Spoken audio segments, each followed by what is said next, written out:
I call myself the force because I know that whenever I place my hands on something, it always has a multiplier effect. I always say this, that definitions create conditions.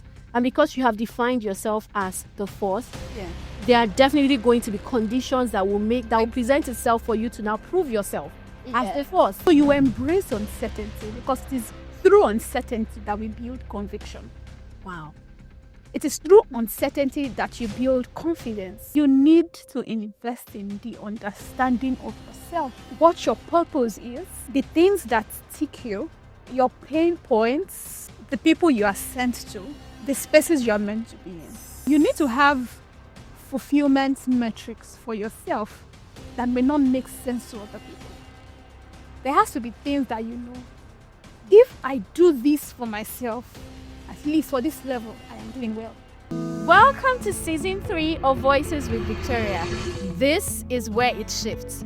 We're going to be anchoring real conversations on deep truths, on strategies, behind the scenes, and many more with fabulous and deep individuals. My message is clear in this season. We don't have to have it all figured out. For some of us, we are winging it, but the most important thing is that you move regardless. And I've been honored and privileged to sit with amazing guests who will be taking us through their behind the scenes, who would also be sharing insight, strategies on how they're able to navigate their lives.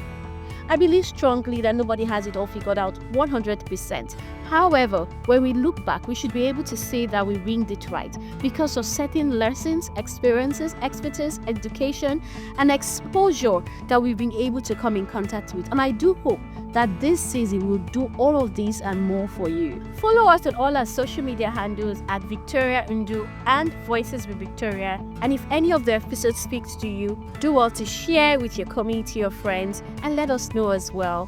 Do enjoy a great time. This is where it shifts. I was having a conversation with a friend weeks back, and he mentioned how everybody seems to be winging it, right?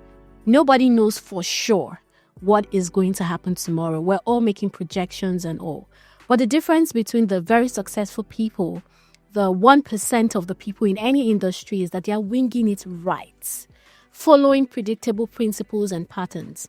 And so for us in this season, it's themed This is where it shifts. Sharing practical stories, knowledge, principles, because I believe strongly that success leaves clues. And, just to help you wing it right. So even if we don't know for sure the end from the beginning, but we can have predictable patterns that will lead us to where we eventually want to get to.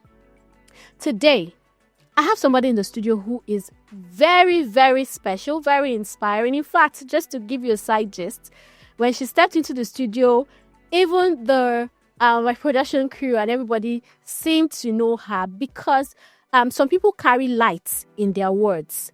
Some people carry light in their work.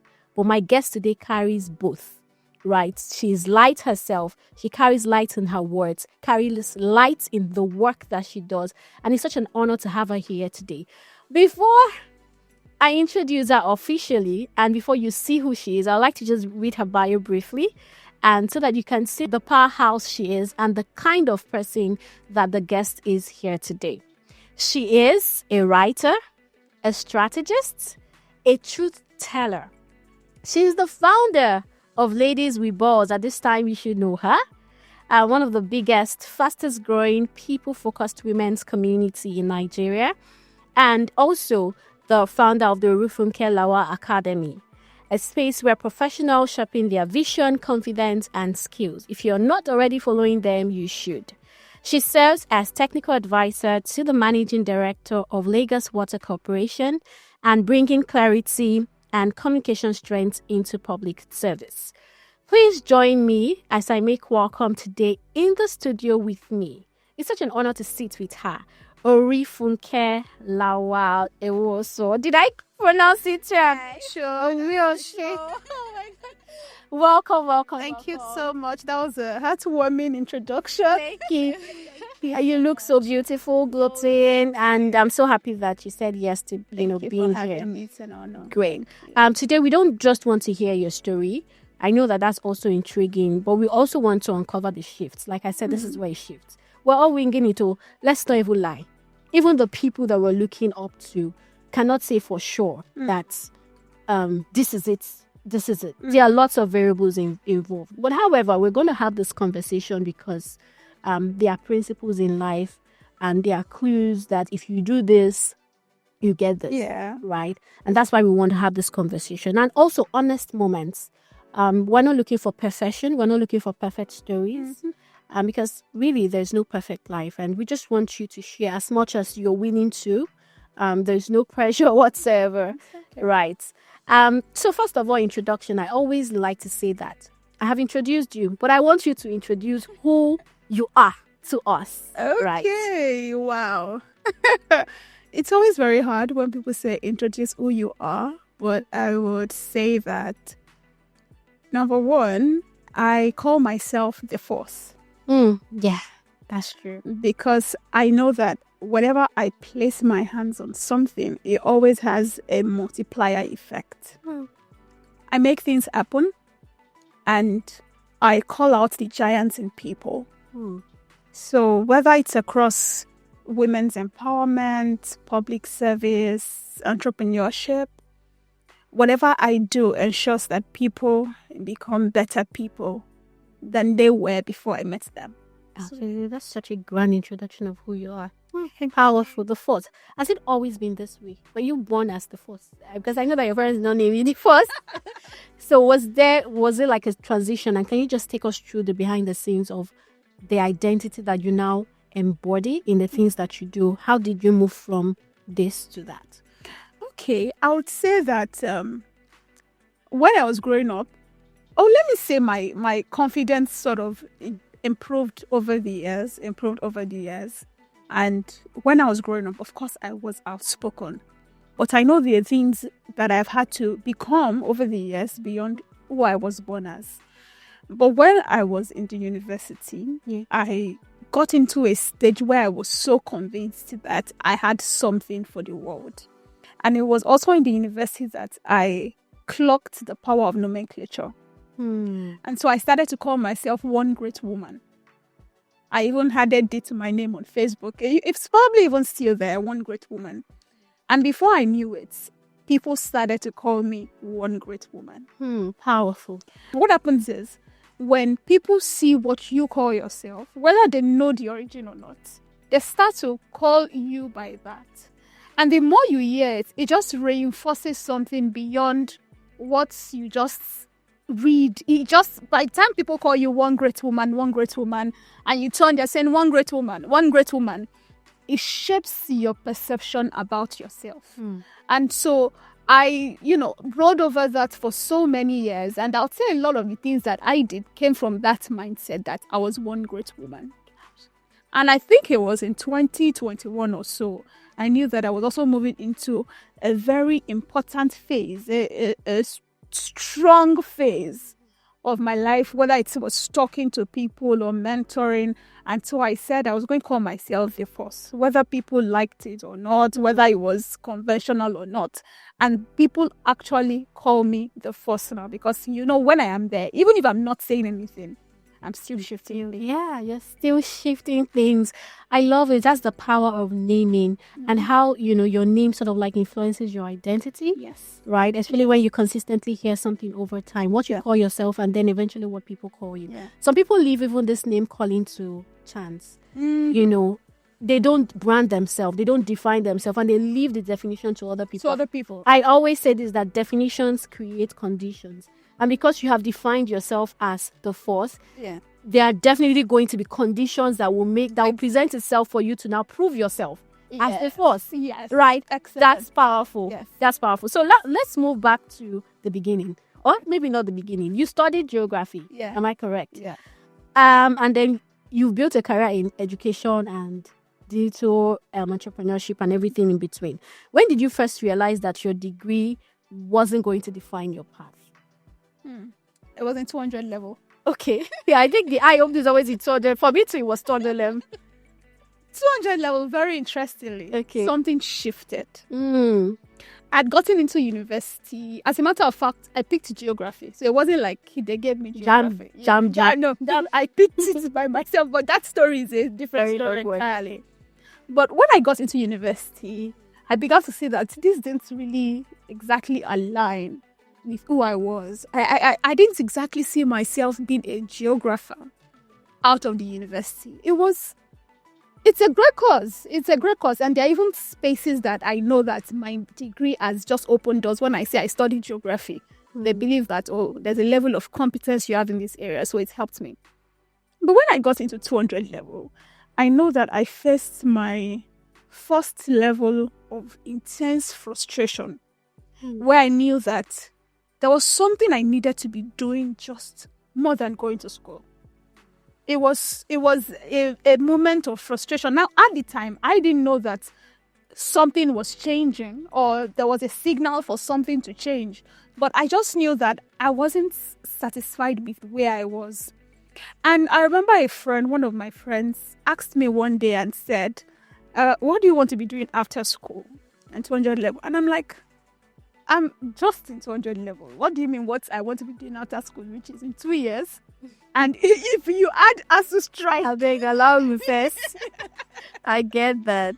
And so he said, think about it. So I was like, okay, well, after school, I think I want to do something on digital media and everything. I said, so he told me, go and think about it and decide if that's what you want to be doing. You need to start preparing for it right now. So I went ahead. I thought about it. I sat with the fact that I wasn't going to be doing much with geography, if I was even going to be doing anything with geography after school.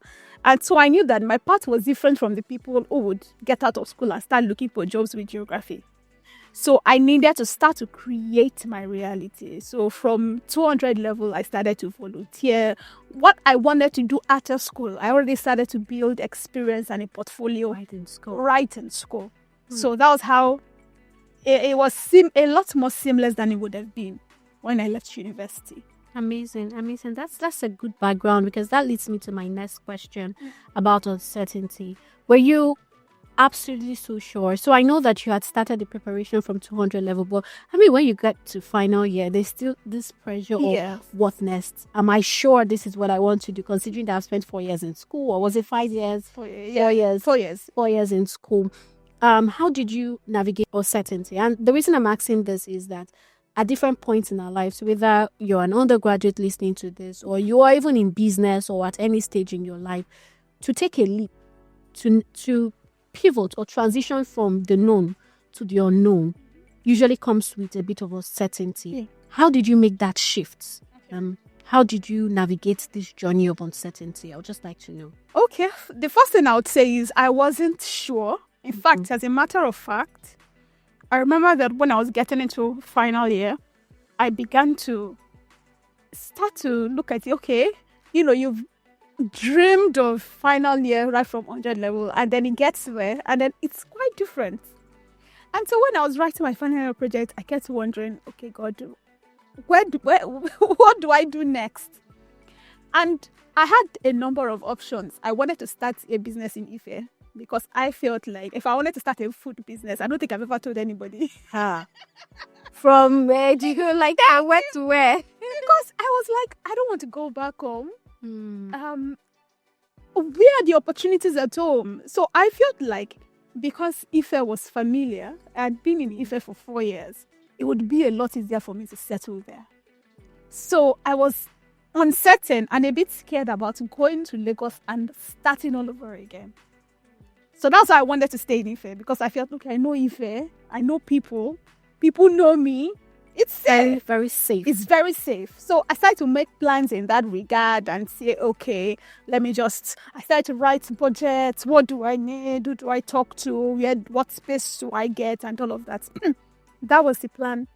And then one day, a friend of mine just called me and said, Orifunke, there's a job somebody said he wants a digital marketer or social media manager in Lagos. Are you able to interview? So I was like, Lagos. So I didn't really take it seriously. Then somebody else called me and said, there's another role for same role, somewhere else. And I said, okay, you know what? Let me use that one to just go to Lagos. If I didn't pack all my things, I just packed a few things because the idea was to come to Lagos to do the interview. Just try. Just try it and come back to Ile-Ife. Right. I did not return to Ile-Ife because I got the job immediately. And that was how I started. In retrospect, I'm glad that God opened that door because I would have been in a place of safety, not knowing that there was more outside my comfort zone. Yeah. So that movement to Lagos, it just changed everything for me. Absolutely. I want us to dwell a bit more on this, right? Because now moving away from university and all of those, right? There are many people here who are listening to this and probably God have told them this is the next level of your life. Or they can perceive that there is more. However, like you said, they've built a safety net with what they're already known for. For some people, already labels. You're a coach. You are also over time, they're already familiar with a particular terrain or industry or a label that either they've placed on themselves or the people placed on them. And it is time to shift. But by the reason of that safety net that has been built, they are holding back. I want you to speak to it. Okay, let me share a story about how I got into government. I think it's very, very important. Okay. And it's very important for me to tell this story because before I got into government, I was very anti-government. Okay. So if anything was going wrong in government, you would expect to see me championing. I mean, you are the force. Yes, I would speak confidently. Right. And I remember I think it was January 2022, I was at a prayer meeting and then I received a prophecy about government. And I remember thinking, how? From where? From where? To where? It was so hard. Like, how? So, but I knew, when you receive something and then you know that this is God. It's not just yours. You know it is God. Yeah. And so I said, okay, since God has said, this is an angle for me, how do I begin to align myself with what God has told me? What are the things that I need to do? So one of the mistakes that people make is that when God shows them where He's taking them to, they overthink it. They sit instead of preparing. If God tells you He's taking you somewhere, that's a major cheat code. You should be happy because at least you're not trying to now navigate out of confusion. Exactly. You may not be fully clear, but at least you have a burden in your heart, you have a vision, you have a dream, okay, this is the angle. And that helped me a lot, even though it was still uncomfortable. And so I started to say, how exactly can I prepare myself for what God has shown me? So it's not just that, okay, God said this and that, and it's just... I would come to talking about God said. Okay. After this, it just came to my mind. I think we need to have that conversation, but please go on. And so I started to research what learning opportunities exist in politics, in policy, in governance. I just started to research. I went on Google. And so I came across SPPJ, School of Politics, Policy and Governance. Thankfully, somebody in my community, Lady Bubbles, had graduated a few months before. So I reached out to her and said, please come and tell me about this thing. She said, it's the opening. I applied. Then Lateef Jakonde Leadership Academy, an initiative by the Lagos State government. I saw that. I also applied. So my idea was anything about government, I was going to enroll.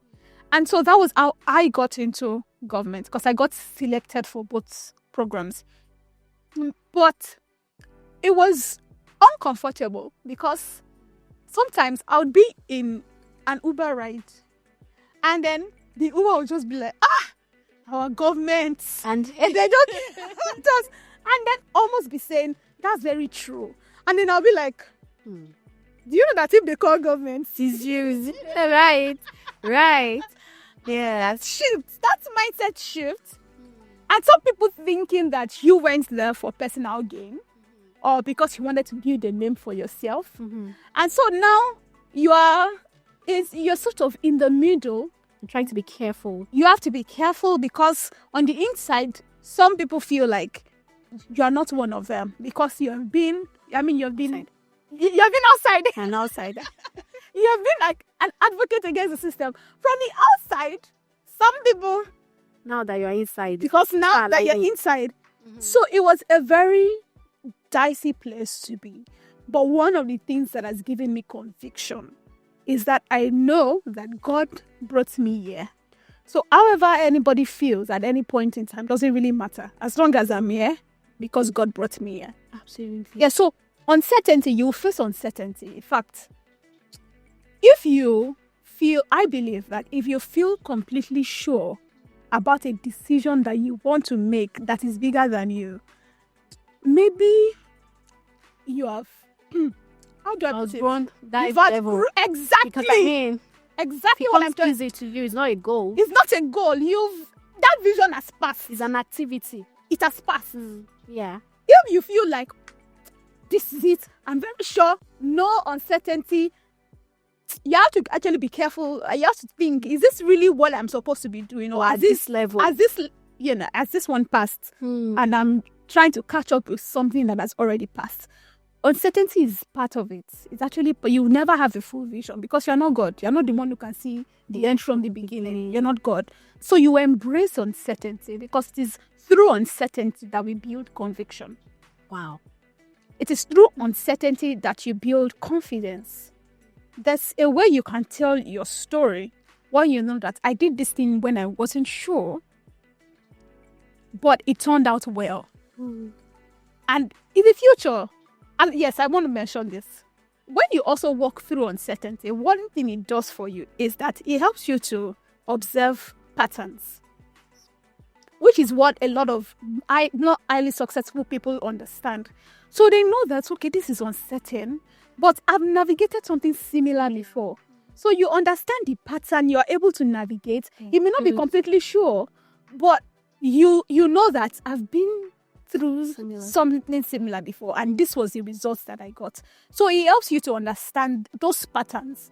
And even if you want to do something bigger in the future that is uncertain, because you'll always be doing uncertain stuff. Yeah. You've been there before, even if it was at a lower level. Yeah. And this is so profound because you mentioned that when God spoke to you about it and you were convinced about this, you were quite uncertain, but you decided to do it anyways. Yes. And that's where obedience comes in. Some people, it might not be that God is telling you like her. It might not, you won't hear Victoria like Samuel heard 3 times. Yeah. It could just be a strange burden in your heart to do something or, something around. But the first step is the obedience, right? You said it when, the uncertainty birthed conviction, and then you were able to obey. But there's something powerful you did. You didn't just sit in that space of God told me, or I have this burden. There's a lot of passion. I say a lot of young people especially come up with this passion of, I have a burden to help young people. And the next thing is start an NGO. And the next thing is to do this and that, which is, by the way, I'm not saying is bad. Of course. Everybody has their own processes. But the point is you subjected yourself to preparation. Yeah. And this is something that I am re-emphasizing just so that we don't miss out on what you said. You went through the process of training. Yeah. And you're still subjecting yourself to training. I follow the work that you do and how you've put yourself into this new level, subjecting yourself to training. And opportunities came when you were open to it. You see, when you were ready to move, you started seeing opportunities like the SPPG, you submitted to that, and then you now saw an application. So sometimes you're saying, I have no man to help me, or I don't have an opportunity to take the next. That's because you have not even opened your heart to it. Yes. When you open your eyes to it, you open Instagram and you see see people. it. You will be like, all of a sudden, you start seeing people talking about the things that you want to do, or you start connecting with people who are doing similar things. Yeah. That's how life works, basically. Thank you for bringing us to this point. Let me not preach. All right. There's a question I want us to talk about, talk to you, but you mentioned it briefly, but I want us to just talk about it again. What did you have to unlearn about yourself during this transition? What patterns, like you mentioned patterns as well, what patterns did you have to go through in terms of your thinking process for a lot of these things to happen? Was it your environment or your exposure or your education that taught you what had to completely die? I don't know if you understand. I'm talking from a place of identity now. Because when you're shifting from point A to point B, there are certain things you need to shed off. So I'm interested in knowing, in getting behind the scenes of that process. Okay, I think one mindset that's had to die, right, would be that I used to think that for me to change people's lives, I needed to have gone through what they've gone through. And so I would find cases where I would need to speak to somebody, but I'll be like, this is your problem. This is your sort. I've never been there before. And you know, this thing will say, oh, if you've been there before, that's what you can advise. But I've realized that I don't always need to have gone through what you have gone through before to be able to give you wisdom. And it has taken a lot to actually come out, because sometimes I have stuff to tell people, but I'm like, I've not been here before, right? But it's also realizing that God gives everybody wisdom. And the truth is, there are also things you will go through simply because somebody else needs it in the future. Yeah. But I've understood that there's a part of my calling that does not need to have gone through what a lot of people have gone through to be able to have very rare insights into what they're going through and to be able to prefer solution to the problem. As long as you follow it, you'll get the result. And that one, it took a lot. It took a lot. Especially because when I started Lady with Balls, I started it from a place of, should I call it personal revelation of a past disappointment? That, by the way, that name, Ladies with Balls, you have to come back to tell us how you came about that name. No problem. And so I remember feeling like I'd gone through some things, and I'm like, if I could go through certain things where my self-esteem was almost completely battered, then other women are doing this, right? Other women they're going through this, so I need to help them as well. And so that was how we started. But I've also learned that I won't always start things because I've been through what you're going through, but because there's just a vision that God has placed in my heart, and that I just need to help somebody in that regard. I would say that another shift that I've had to make in my head is that thinking that the numbers don't matter.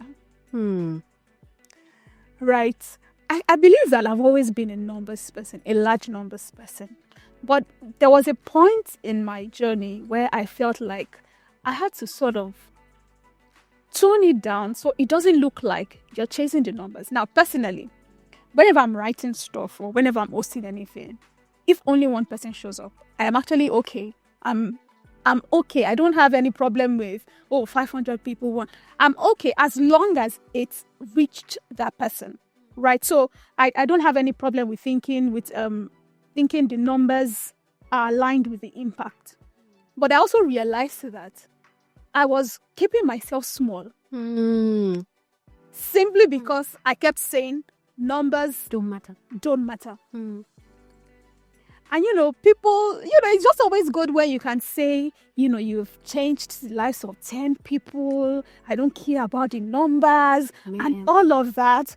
But you also need to understand your very specific kind of prototype. I don't want to preach, but please, I believe that according to God's plan for your life, some people will need to impact one person who can now impact hundreds of people. If the person who's supposed to impact one person looks at the numbers and says, I just want to impact 100 people, but they don't impact that one person, They've missed out. Now, if for somebody, God says, I need you to impact hundreds of thousands of people, and they try to remain humble and be like, God, 10 people. No, I'm not a vanity metrics. How do we call it? Vanity metrics. Exactly. We use it as an excuse to hold ourselves back. You've gotten it. Exactly. Right. So if such a person says, you know what, just 10 people is fine. I just like where I am, and God is saying you're a global phenomenon, there's a problem. You're going to miss out on it. And so just knowing that I had a very specific kind of prototype. And so I would need the impact, and I would also need the numbers. Powerful. It's my life. It will be different from other people, but it's something that I've had to rewire my brain and be like, it's okay to like let other people come into your space. It's okay to make it bigger. It's okay to do more. Instead of just saying, just give me 10 people and let me just focus on those. So I just to, yeah. And I think that some people genuinely are at that place, but there are also some people that use it as an excuse to max, just so that they don't feel bad if the numbers don't tally. Yeah. No, I don't know if you understand what I'm saying. do. So what Orifunke is saying here, if you are that person, is deliver yourself from that shackle. Yeah.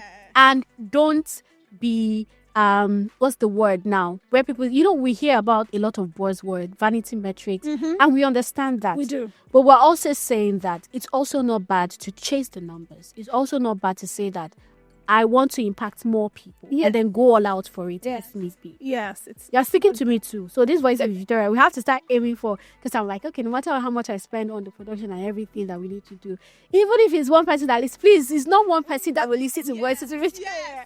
We have broken that shackles and all of that. Yeah. Amazing. Let's talk about your book. Okay.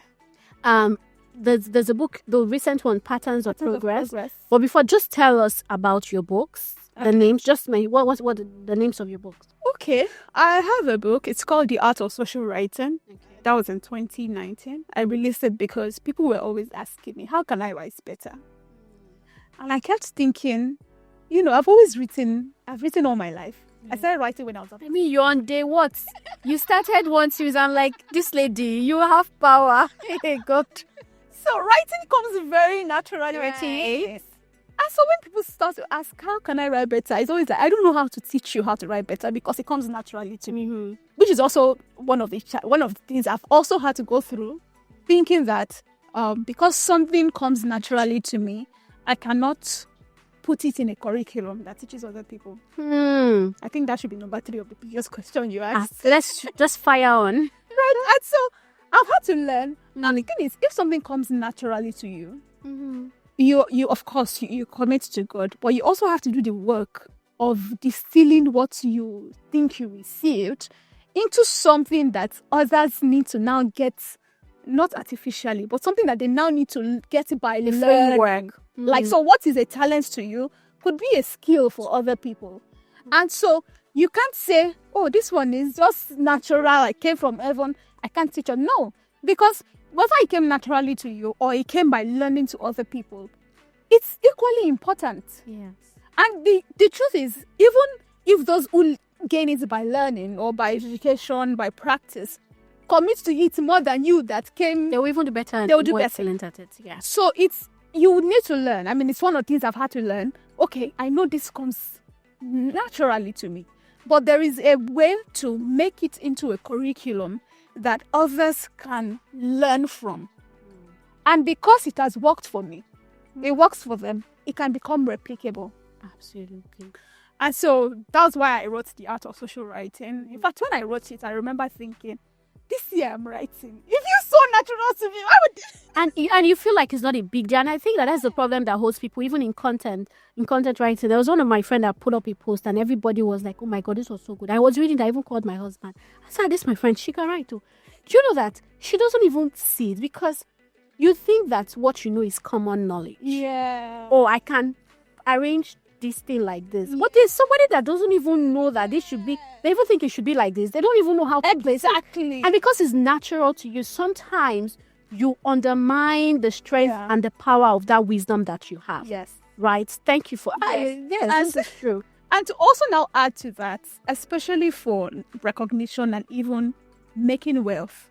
So because a lot of people, things come naturally to them, they find it hard to make money from it because it feels too easy. Ah, God, I was sitting on this table for a long time. It's so easy. Oh my God. Well, guess what? The person who pays to learn that thing, goes to school for it, will take it because they it was hard work. And they'll slam a large amount on it. And they'll make money. People will pay them. But you'll be like, this thing. It's not a study for this thing.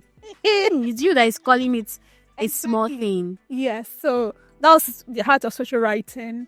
And then I wrote my memoir when I was 25 or 25. I was just highlighting some very important experiences that had shaped me. And I remember writing my memoir and thinking, what have you even achieved? I wanted to even say it. Some people would drag you. I'm like, see this small girl. Wait first that you get right. Exactly. But I know, and I'm sure we'll come back to this, but I know that your journey is unfolding. And at every level, you are there is wisdom for somebody who hasn't gotten there yet. And so I wrote my memoir. And very interestingly, about a few months ago, a lady reached out to me, wrote an email to me, and then she was like, "Thank you for writing your memoir. I read your memoir, and it gave me the courage to write my memoir." And it's her first memoir, and I'm like, my memoir of 5 years ago? I was just blown by it, that I didn't know that this would do more for people. I just thought I was writing to share my experience and let people learn. But when you tell your story, you give others the space to tell theirs as well. I have a book too, WhatsApp Blasts. I built a brand on WhatsApp for some years. And so I wrote that, helping people monetize their WhatsApp basically. I also have content creation guides for personal brands and business owners. For my latest book, Patterns of Progress, that I released, that one is so dear to my heart. I feel like I poured in so much. And even after I wrote it, I still felt like there's still more to write. So Patterns of Progress, what they do basically is to get you to think beyond the ordinary. They get you to reflect. I'm an advocate for reflection. I feel like in today's world, too many people are working without reflecting. Right. There's a problem. So the book, it has chapters, and then it also has self-reflection. I read that. Workbooks. And so the idea is, if you feel like you need to move to the next level, you need to understand where you currently are so you can make amends. You need to ask yourself the tough questions, even if they are uncomfortable, even if they expose you to the part of yourself that lets you know that you are responsible for where you currently are in life. It's very important for you to have that conversation with yourself to move ahead. So, yeah. Absolutely. There's a lot to unpack from this, and we still have a lot. I call your liberties. I like to, just take in as much as we can. I want to talk about, now mentioning the age now, we've moved from 25, you wrote a memoir, and then 30, you recently hit the big 30. Hey, that's a big deal. People don't understand. I know, even if the people listening, maybe you might be 60, 70, it's okay. We would celebrate every milestone as they come. Exactly. As we want to celebrate it. Right. And then in this present day and time, there's a lot of pressure for young people. And this season particularly is targeted at young people, because I see it, I feel it from conversations with other young people. You go on social media and you're seeing young people like you hitting the barriers, breaking heights, and doing amazing things in different industries. And there's this pressure.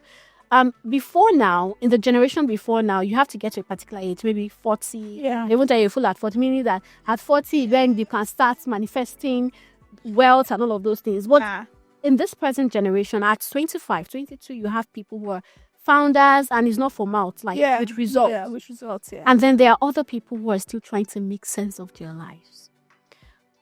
Can you speak to that? What's the pressure that comes with being young, especially in this generation? And how can young people navigate this season? So that's a very deep question. I think the first thing I would say as regards that is that you need to invest in the understanding of yourself. You need to invest in the understanding of yourself. You need to invest in what your purpose is, the things that tick you, your pain points, the people you are sent to, the spaces you are meant to be in, the understanding of self, the holistic understanding of who you are. Because the truth is, if you do not have that grounding, every way would look like a way to you. Absolutely. And many people are pressured because you don't even know who you are or where you should be yet. Who decides if you should be a founder at 28? Who decides? Who decides if you should have a business or win an award at 25? Who decides if you should be Forbes 30 under 30, before 30? Who decides that? And so, you need to have an holistic understanding of yourself, number one. And you also need to be sure that what you have are not acquired dreams. And because many people have acquired dreams. So whenever you feel envious of somebody else or you feel pressured, ask yourself about what they do. Is it really what you want to do? For instance, some people feel pressured that they are 27 and somebody who is 25 is getting married. And I'm like, are you sure you're actually even ready to get married? Do you really, it just looks like a good thing to have. do you really want to get, do you think you are really ready to get married? Or do you want to get married because you saw it on Instagram? Or because there's a timeline. That's another thing. Yes, or because there's a timeline. Do you really, really, really, really want that thing? You really want that award? You see somebody who travels to, let's say they travel to, which country do I like? Let's say they travel to Australia, for instance. You like Australia? I like Australia. You know, they travel to Australia for, let's say they now attend the Young Leaders Forum, and then you sit and then you're envious that, oh, this person is my friend, she's in my circle, I don't know, but is Young Leaders something? Is it something that you're even interested in? So there are a lot of acquired dreams. People are not even dreaming for themselves anymore. They're dreaming. And a lot of people also are dreaming because of how it looks on the gram. So they are not focusing on the work to be done, the process. They are not focusing on the opposition they are likely to face. The sacrifices they will make. It just looks good plastered on Instagram. And they want it. And they want it. Picture perfect. When you realize that for everybody who shines online, there is a lot of sacrifices that you don't know that go behind. You first calm down. Because people are sacrificing a lot more that you don't even know. And when you understand, you'll be like, you know what, I think I'm actually fine. I'm fine where I am.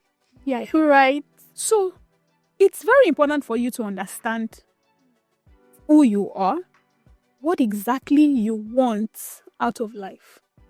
And primarily, I think one thing I've learned to teach myself is how to enjoy every moment. So that thing they say about, oh, you're 30, there are things you've not achieved yet. I don't know. It's actually, let me even say this. It's okay to see something and be like, oh. I wanted to even ask you, but let me not divert from your This train of could have thought. been me. It's okay to say, this person is 28 And it's doing a lot. and it's doing a lot. Or this person achieved at 25 what I achieved at 30. It's actually okay, but you don't dwell on it. Yeah. Another thing that helps me is I know that no matter how inspired I am by somebody who has gone ahead of me, even if they're younger or they're my age, I realize that there are other people who want to be where I am. So where you are is a prayer point for somebody else that you don't know. So you embrace everything with gratitude. Some things I think about 7 years ago or so, 6 or 7 years, I wrote an email. I said I thought I would be married at 25 when I was younger. And when I just realized, why did I exactly even want to be married at 25? Because society thought... There's already a timeline. Yes, a timeline. And do not bind yourself by societal timelines. And I think being a person of faith helps me too. Because I know what God has said it to me. If God has not told me I'm going in this line, it's very foolish for me to want to be like somebody in that line. It's a waste of time, waste of resources, waste of energy, waste of effort. It's just a waste. So I'm grounded in who I am, in what God has said I will be. If everybody is racing forward, I'm fine where I am, as long as I know that I am where I should be. And it doesn't matter if it's big, people are doing big things. People will always do big things. Yeah. People will always do, it's very crazy. You know, I feel like I'm talking a lot. No, you're not. No. But when people have acquired dreams, they're looking at acquired dreams for their locality. for their country. You are getting, what's it called? You are getting envious of somebody who is your age in your country. Have you entered abroad? And in fact, before? right. By the time you see somebody who is 18, 16 years, who is raising what they call it, Series A or something. For their startup. Yeah. You're 29. You are saying somebody's getting married at 26. You see, there's enough. If you want to think about it. If you want to be pressured. There are lots of things to make you pressured. A lot. There are too many. It's just Nigeria. Yeah. Don't worry. By the time you enter out, you'll see things people are doing. And so people will always be ahead of you. That's okay. People will always be behind you. That's okay. But where you are is where you should be convenient in. This is where I am. I'm going to move forward at my pace and at God's pace. I will be fine. Anyhow, I will be fine. And finally on that, you need to have fulfillment metrics for yourself that may not make sense to other people. There has to be things that if I do this for myself, at least for this level, I am doing well. If I have, let's say I have 5 billion naira in my account and I'm fine with that, it doesn't matter if somebody else has $1 billion. Yeah. It doesn't matter if somebody else has 5 million naira. You see, where I am is where I believe I should be. And I would make do it where I am. Yeah. Great. I like the angle of conversations we're having. Now moving on from there, now that you say we shouldn't feel pressured, we should just be I'm not saying we should not want more. Of course. Right? I'm sure that's not what you're saying as well. So now for somebody who is under no pressure in terms of timelines, from societal timelines, or even what they've set for themselves, and they're ready to move at God's pace and based on what God has shown them, how can we now move from point A to point B? How can we say this is where it shifts for me? Do you get the angle of question? Can you give me maybe 5 ways, 7 ways, 3 ways? I feel like a very quick framework for somebody who says, a young person or whatever phase of their life they are in or season, to say, I want to shift from, I'm not under any pressure, but based on what I know God has put concerning me, I am this, that, but I want to move. I know where I am is not where I'm supposed to be. Yeah. I want to move from point A to point B. What are the things I need to do? Or do I just fall back and I think that, life will just flow? Okay. So the first thing you need to know, if you're already convinced that there has to be a movement, is to start to pay attention. Because what I've realized, what I've learned is that whenever you have a sort of burden in your heart that God wants you to move towards, you are going to start to see confirmations everywhere. You will need to pay attention. God will not come and slap, go in this direction on your face. Go. You understand? Yeah. So you will need to start to pay attention. It could be in a random conversation. Somebody just has a random conversation. It could be something that just pops up in a random movie. But many times, people don't even take this thing seriously because we have a very stereotypical knowledge of God. They believe that if I've not dreamt it such that I know that this was God, then it was. If somebody has not said, hey, Victoria, come out. Prophecy. This is what the Lord says, then it's not, right? So, you need to know that God can talk to you in cues too. Especially if He has already given you a burden. So you just see this. For instance, you probably thought, okay, I would like to have a show. And then randomly, you start to see people talking about having a show. You start to come across more shows on Instagram. And it's like, why is this everywhere? That's a pointer. Mm-hmm. You follow it. So that's the first thing. You have to pay attention to and look out for cues. Now, the next thing that you want to do is that you need to start to take, I don't want to say aggressive, but take aggressive steps. You need to be making steps that signal to your mind that you're actually ready for the next step. What a lot of people do is that they sit, they're waiting for a shift. How do I say this? Sometimes shifts do not happen on their own. Shifts happen when people move. So sometimes you have to move. Sometimes it would mean gathering your hard-earned money and saying, I'm going to pay for this course. I would further my education. I would travel to this country. I would do this. I would invest in this. You actually have to take big steps that signal to yourself and to your environment that you are ready to shift. So making shifts is not just, something just comes and then, all of a sudden you find yourself in a different place. You're going to move. That's number 2. Number 3, as much as you can, start to curate your environment in such a way that it reflects where you're going to. And your environment doesn't necessarily mean your house. Yes. What you listen to, what you read, what you watch, you'll need to now start to bombard yourself with it such that it's not where you are yet, but it is where you're going to be. And because we know that whenever you think you want to get somewhere, it doesn't start when you get there. It starts before you get there. Before you get to a physical place, it starts spiritually. So start to curate your environment. And sometimes it would mean looking for people and saying, hello, I want to be your friend. Or asking your friend who, has gotten to a place that you are looking forward to and saying, can I come and visit you in your office? Let me just come and see you. A lot of people have friends who are doing very, very well. You've never been to their offices before. And they have experience that you don't have. They have knowledge. There's something they're doing better than you are. You go to their office. You go to their houses.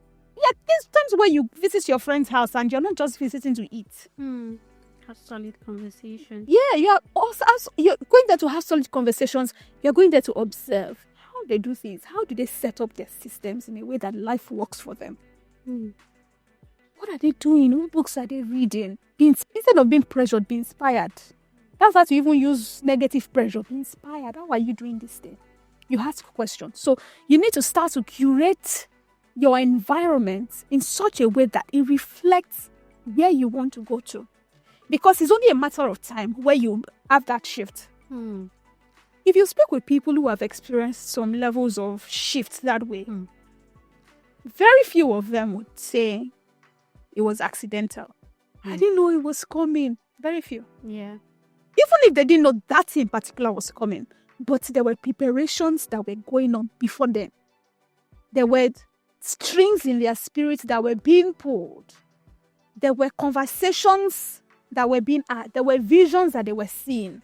And so it's very unlikely that people get into positions of influence or authority by mistake.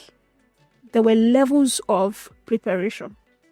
Yes. I think this is a good place to close, but something in my mind is still telling me to ask just one question before you give your final words on the show today. You mentioned about friendship, and I want us to talk about that. Maybe not even friendship as only friendship, but I'm talking about relationship because there's a power move that you cannot make alone. You need people around you. You need a support system, even if they are friends, personal friends or professional friends. And many people here are stuck on, how do I build these relationships? How do I even start? Especially now, sending a message on Instagram, some people might not respond and all of those things. How can I build relationships that I know that is necessary to take me to my next level and sustain that relationship, So the first thing I would say is start from where you are. There are people, you have their WhatsApp numbers that can be your friends, right? They are likely to respond to you. That's somebody who has thousands of followers on Instagram. Preach it. Who already has their own circle of friends. And they're not looking at opening it anytime soon. So for every level you are, there are people, there are friendships you can serve and who can serve you. It's good to, explore. But you see, from where you are, start from there. The second thing is that you need to practice valuable presence. Valuable presence. When they think about you, what comes to mind? Whether it's virtually or it's physically. So, for instance, if you find out that they're having an event, show up. And show up well. And show up well. Go there. Let them see you. Let them see you. Don't say, Where are they?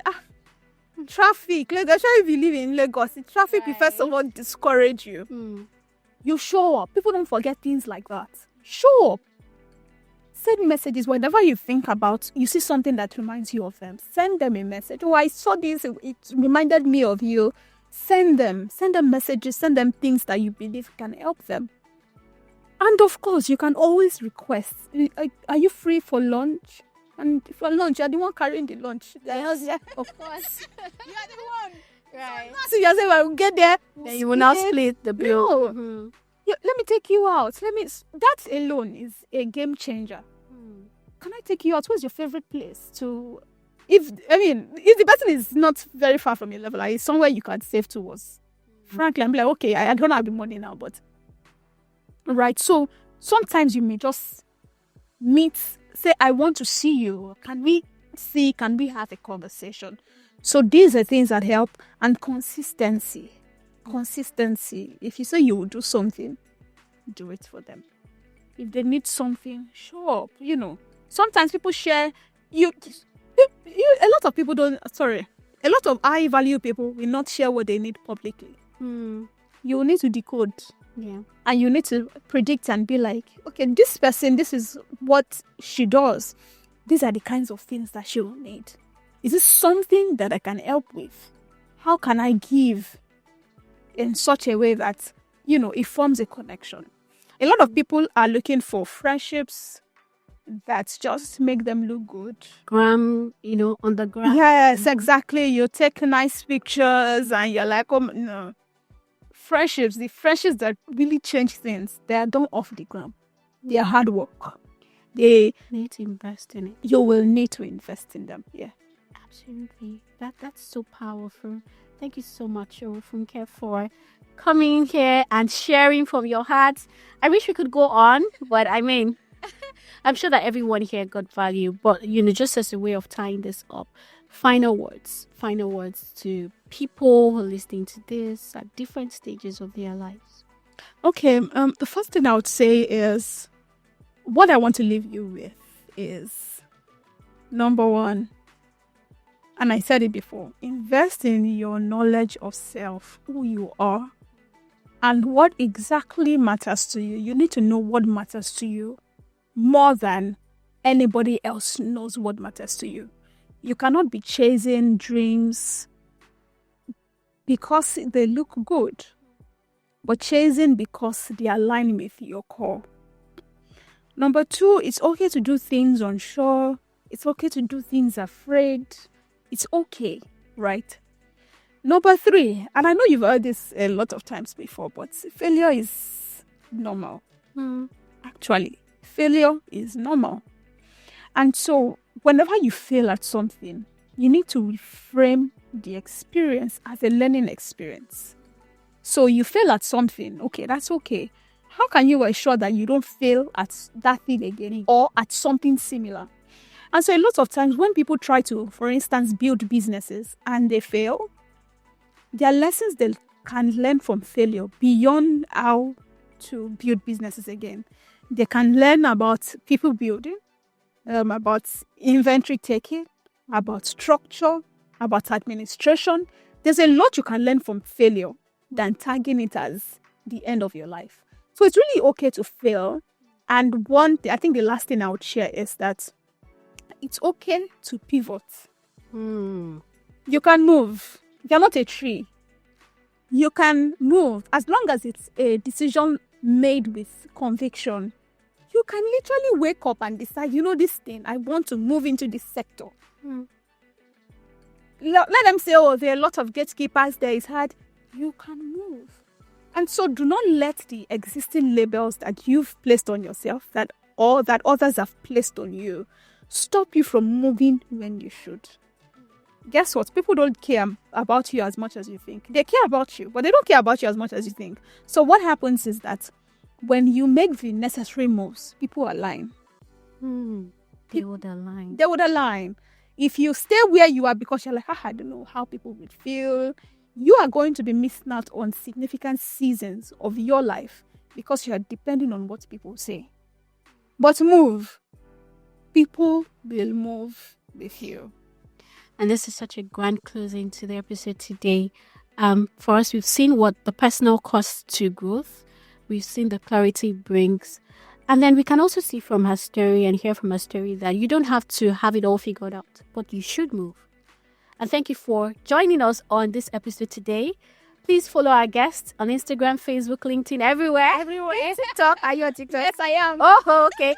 Orifunke Lawal. Thank you. I know so much. it was show. Yeah. It was show. It was show, yeah. Great. And then follow us on Instagram at Victoria Undo at Voices with Victoria. I think you can click the link in our bio. The Pattern of Progress is free. Yes, it's free. For now. Yes. And that book should be paid. I've gotten that before. Maybe when we release yeah. Would be But paid. so hurry now to download the copy before she decides to slam a price tag, which I mean is befitting for it. Thank you for joining us on the show. Please do well to share, like, comment, push it up to your communities, to your friend, and let's keep the conversation going. My name is Victoria Undo, and this is Where It Shifts. Thank you. Thanks for watching Voices with Victoria. Please like, leave a comment, subscribe, and share. Cheers!